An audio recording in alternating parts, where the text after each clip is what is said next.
We are going to learn how to look at some practice SOL tests. And to do that, we're going to click the TestNav icon on your desktop. It says Pearson TestNav. So we're going to double click that and let it load onto our screen. This is just the practice site, but it will look very familiar on the day you take the SOL test. Today, we're not going to practice signing in. On the real testing day, you will put a username and password. Today, we're going to go to the SOL practice items. So we're going to click here. We're going to practice reading today. And for this class, we're going to go to grade 3 reading for practice. In this test, it says welcome, a guest. On the real test, it'll say your name. Grade 3 reading practice items. I always want to make sure I'm taking the proper test that the teacher told me to take. In this test, there are 2 sections and a total of 24 questions. I'm going to start my practice. There's a terms and conditions screen that comes up. I'm going to agree with these terms and then continue. Section 1 has 15 questions. I can see that here, and I'm ready to start. To move forward, we're going to click the next arrow, the blue arrow. To move back, we can click this arrow. We'll talk about the review screen, and we'll talk about some highlighting tools and eliminator tools as well. So I click the forward screen, and the first thing that's going to come up is your reading passage on the left-hand side. When I click after reading the passage, I can click next, and then my questions will come up. If you look on the right-hand side of the screen, as I click next, the questions will change, but the passage stays on the left side of the screen, and that's going to be really helpful. So of course we're going to read the passage. If we need to go down on the passage, we move this black bar.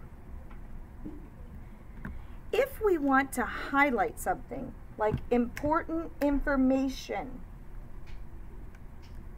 I'm going to highlight, maybe it was a cheetah, and then I'm going to choose the pink highlighter.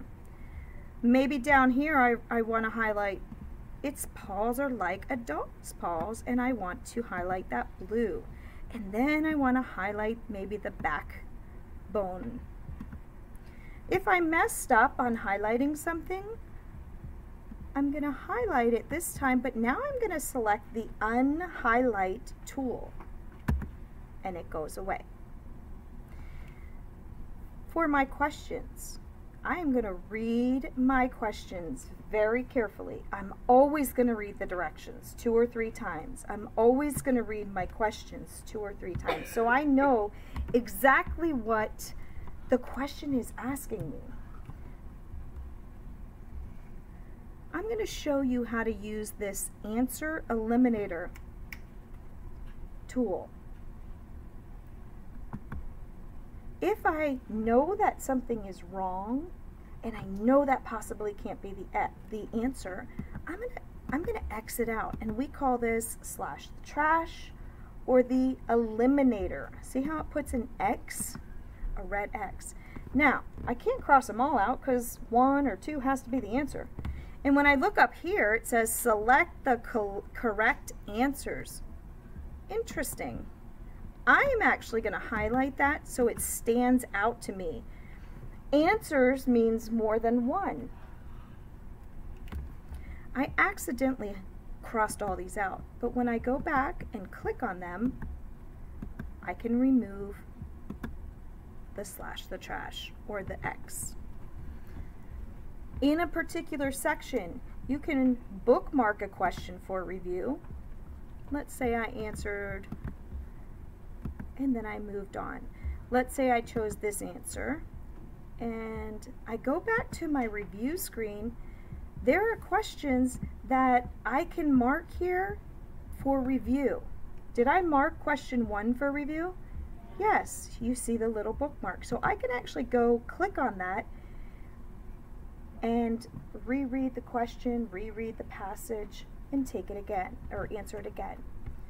Once we leave a section, and I'll show you, let's say we're done with this section. Uh-oh, look at this screen. This is important to read. It even has a big yellow triangle.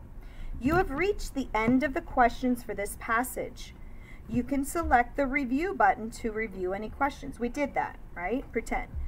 Once you select the forward arrow, you will not be able to return to previous questions.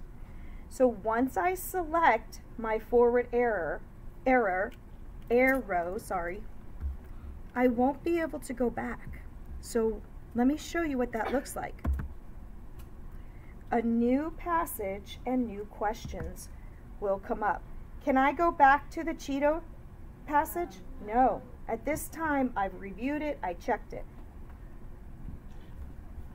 Another tool that I want to show you about is up at the top right-hand corner. You can use this drop-down menu to change the background color. So there are many options for you to change your color. I would suggest choosing a color on the day of the SOL that will work best for you. I don't think changing the colors throughout the test would be the best option, but do what you feel is best. So I'm going to choose the black on light magenta. Do you see how my background changed? And then I'm going to press continue. Another tool is the line reader mask. This is great because I think of this as a note card. So if I slide my note card down, this bottom part will be whatever color you have chosen, but I can adjust the top part. Maybe I want to read one paragraph at a time.